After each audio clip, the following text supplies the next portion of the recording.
este práctico me toca hablar del texto de Godelier, Incesto, Parentesco y Poder. Tengo que empezar arrancando contándoles una anécdota. En 2005-2006 cursé esta materia, 2005, y en uno de los teóricos, Marcelo Campaña, dijo que no nos preocupemos, porque hay un Godelier para cada uno de nosotros.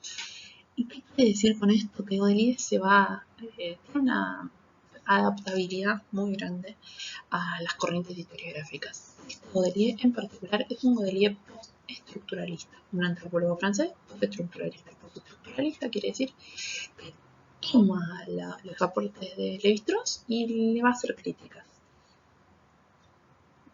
Miren que vamos a estar del lado de Lévi-Strauss tal vez después de este texto, pero vayamos con el texto en sí mismo. Es un texto, a diferencia del de Librani, súper específico sobre un tema muy interesante, que es esta idea del incesto, del parentesco, del poder. En ese orden, y justamente el poder es uno de los temas que no menciona en el texto, porque quiere hablar del patriarcado. Y después vamos a ver por qué. ¿Qué es el parentesco? Es una relación existente en 3 niveles entre padres e hijos, hermanos y aliados, que se establece entre individuos. En la antigüedad, sobre todo en la antigüedad oriental, los individuos van a aprender muy poco y todas las personas van a estar estructuradas dentro de una familia, linaje o un sistema de parentesco para nosotros. Supone siempre una relación biológica y supone siempre la existencia de 2 sexos que engendran individuos nuevos y que se ordenan de acuerdo a su nacimiento. Godelier va a tomar primero la idea de parenthood, la idea de la parentalidad, no se puede traducir así, pero bueno. Y Esther Woody distingue 5 funciones de esta parentalidad: concebir, criar, formar, considerarse responsable y dotar al niño de estatus. Las funciones 1 y 5 son propias, predominan sobre las otras. Y la 1 y la 5 la otorgan padre y madre. No importa el sistema de parentesco en el que uno se vea inscrito, siempre lo van a otorgar madre y padre. 2, 3 y 4 tienen una distribución de género y pueden ser distribuidas entre varias personas, no necesariamente madres y padres, pueden ser tíos, abuelos, abuelas, sin fin de personas, pero en general 1 y 5 se va a ver mayoritariamente atravesados por los padres. En la estructura Germain o hermanos, acá Godelier vuelve e insiste con esta idea de Germain, que son hermano y hermana. Se refiere a todas las personas que dentro de estas estructuras de parentesco, de familias extensas, se encuentran al mismo nivel al interior de cada generación y permiten distinguir líneas directas y líneas colaterales. No solamente nos referimos a hermanos de madre y padre, sino que nos referimos también a primos, hermanos de madre, hermanos de padre y a sistemas vinculados de forma gnática, es decir, a un antecesor biológico, o cognáticos, de parentesco vinculados a antecesores. En general, la función o la filiación cognática es bilateral de madre y padre, esos son los hermanos de madre y padre. Esto es interesante en el sentido de que no es simplemente la estructura de hermanos biológicos, sino que nos referimos a todo este complejo sistema de parentesco en el que todos son pares en el sentido de paridad, pero no todos son igual de pares, y eso es súper interesante. En el punto 2 del texto, filiación y descendencia, Godelier sostiene esta idea de que en la filiación, como en la descendencia, se privilegian ciertas relaciones sobre otras que se fetichizan y terminan entregando atributos a través de la pertenencia o no a la comunidad parental. Es decir, se reconocen hijos reconocidos o hijos no reconocidos, hijos de la mujer principal e hijos de otras mujeres secundarias o esclavas. Se establece un sistema de descendencia que puede ser unilineal, con exclusión de sexo, mayoritariamente masculino. Somos hijos de Ben o Ben A de alguien, bilineal. Hay estructuras que en la descendencia son bilineales, por ejemplo, bueno, los eteos tienen una estructura de descendencia bilineal y también existen sistemas de descendencia no lineal pero sanguínea. En el Antiguo Oriente no lo vamos a ver, creo que lo vamos a ver en algunas sociedades tipo Polinesia, Macronesia, antropólogos. La filiación es distinta de la descendencia en sí misma. Uno puede... ¿Por qué? Porque en las estructuras, sobre todo en la antigüedad oriental, vamos a ver muchísimos sistemas de adopción que van a cambiar este sistema de filiación y que pueden manipular engranajes. Y acá dice, necesarios para la reproducción de la comunidad. Esto es interesante porque es a través del sistema de alianzas y de intercambio de mujeres. Por eso les puse Melia Sud en esta diapositiva. Melia Sud trabaja muchísimo la idea de la mujer como un bien de uso y cambio.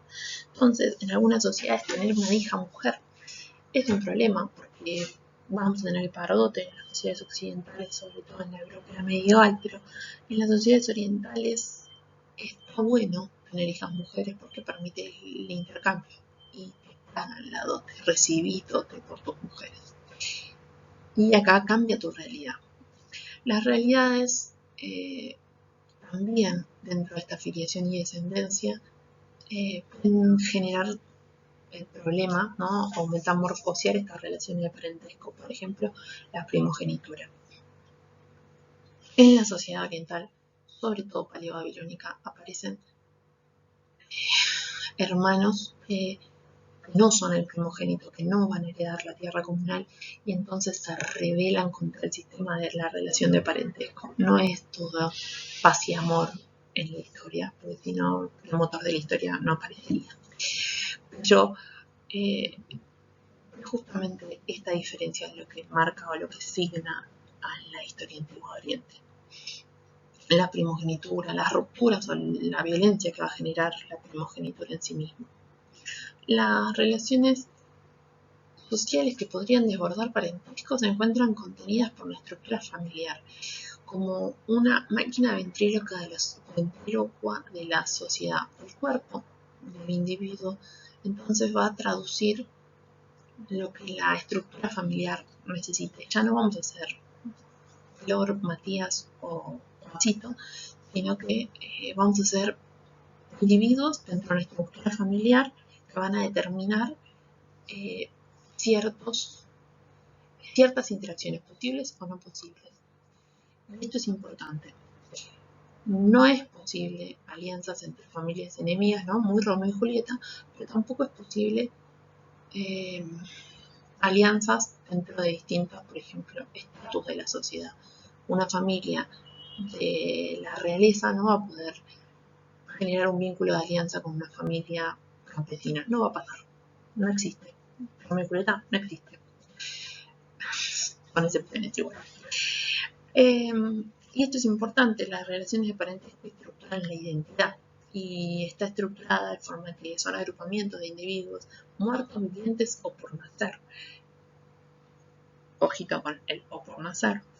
A los que nos sentimos ligados y no es un resultado automático, ¿no? No es que todos nuestros abuelos son iguales y todos nos sentimos igualmente ligados y en todo momento, sino que vamos a ir construyendo de una manera biológica e imaginaria la apropiación al sistema o a nuestra familia, al concepto de nuestra familia nuclear o extensa. ¿No se puede expulsar a un hijo de la familia? Sí. Se puede expulsar también a una abuela de la familia. Lo conocemos, lo borramos. Ya no lo reconocemos como un antecesor. En el tercer punto, el matrimonio y las relaciones de alianza. Esto es súper importante porque acá Godelier hace el salto postestructuralista y mamita querida como lo hace. Tenemos que pensar en el texto de Levi-Strauss las estructuras elementales del parentesco y cómo plantea que el tabú del incesto obliga a la exogamia y genera el intercambio de mujeres entre los hombres. Eso es lo que plantea en líneas muy generales. Y este tabú del incesto es universal. Entonces, de todos lados le saltan las críticas ejemplo, nos vamos a quedar con las de Jack Woody, porque nosotros leemos bastantes textos de Woody, pero en el sentido de que lo que sostiene es, ok, el tabú del incesto puede ser fundante de la sociedad, pero no transfiere, no se genera simplemente una alianza por intercambio de mujeres, sino que lo que está intercambiándose son derechos y servicios que cambian también o imprimen o se imprimen en las formas del matrimonio y la familia, ¿no? Decimos, bueno, y por eso el punto anterior, esto de que también van a dar los matrimonios van a fundar los sistemas de parentesco, donde no es que un nivel es más importante que otro en la red de parentesco. Padres e hijos, hermanos y alianzas, no es que hay uno más importante que el otro, son los tres súper importantes y no excluyentes. Y el segundo punto que les pongo, acá puse dos cosas que les tengo que decir que no están en el texto. Primero, Egipto así de grande, y segundo, que el matrimonio, como nosotros lo entendemos, es un contrato. Es un contrato entre dos familias en el cual se intercambian en general mujeres, porque las mujeres en la antigüedad oriental en general son consideradas bienes de intercambio.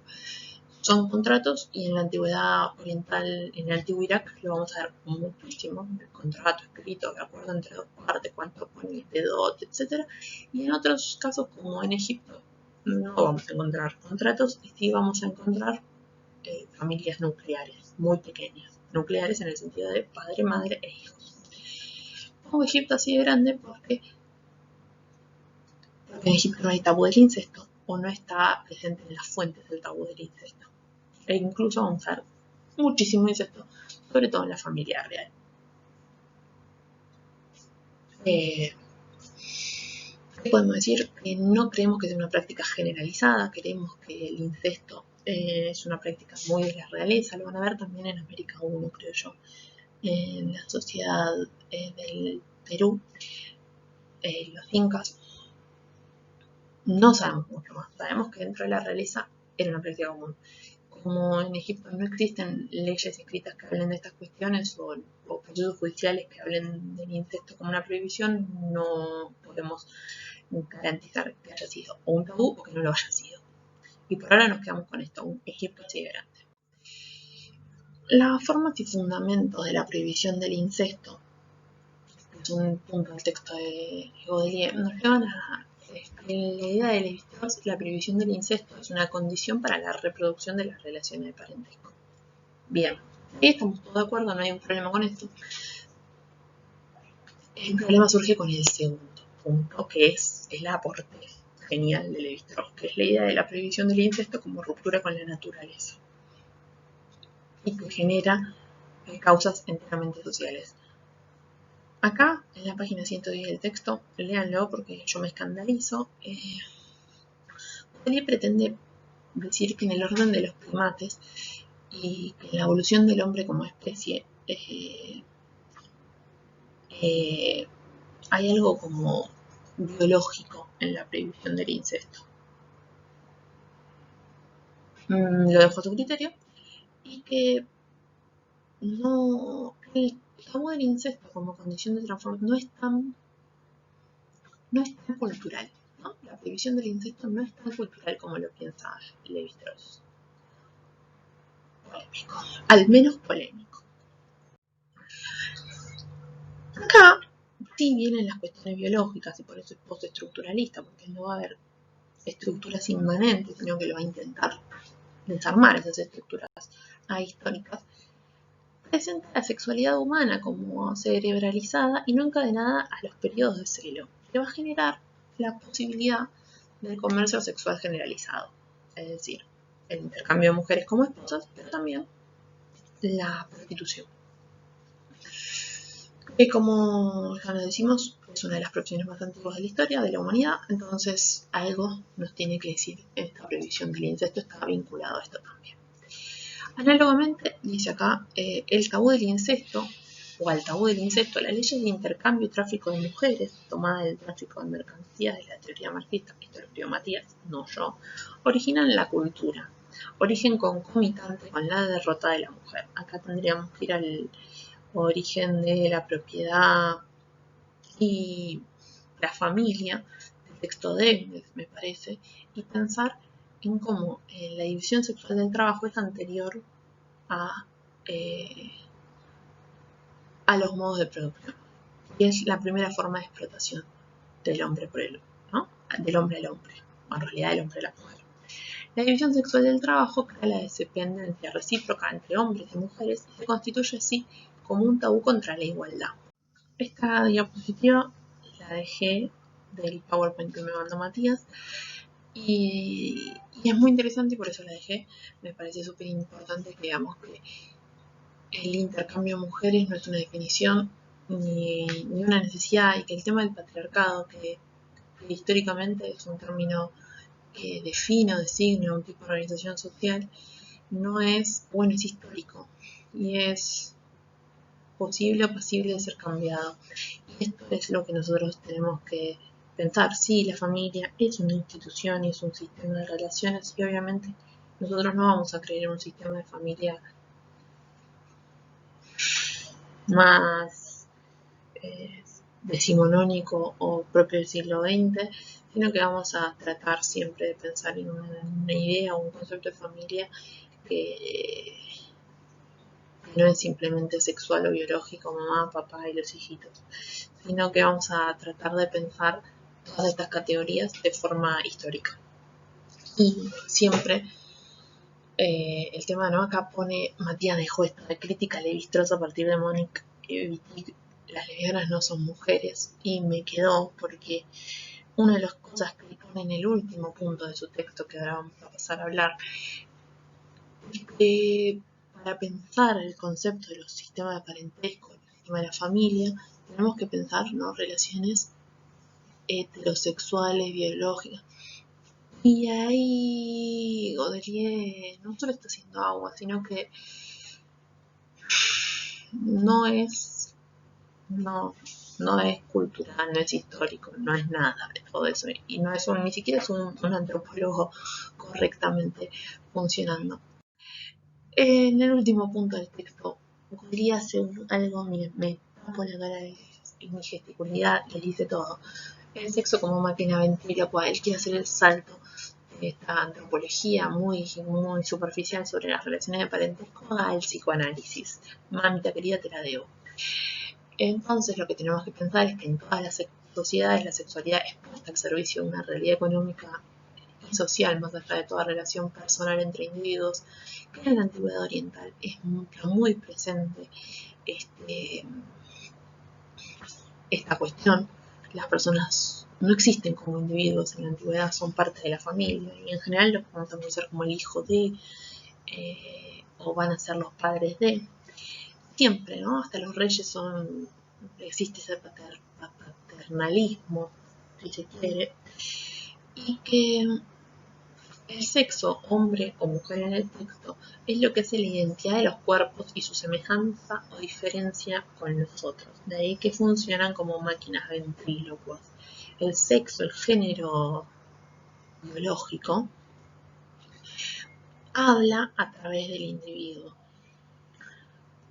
Nos dice un montón de cosas sobre esto. En el Antiguo Testamento, por ejemplo, aparecen muy pocas mujeres nombradas como individuos y hay un montón de hombres. ¿Por qué?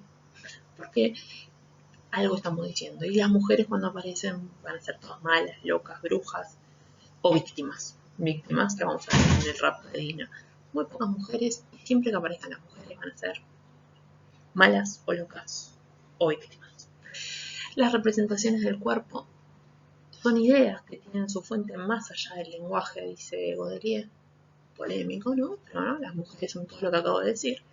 Y es necesario amputar el politropismo y la polivalencia. Y acá esto es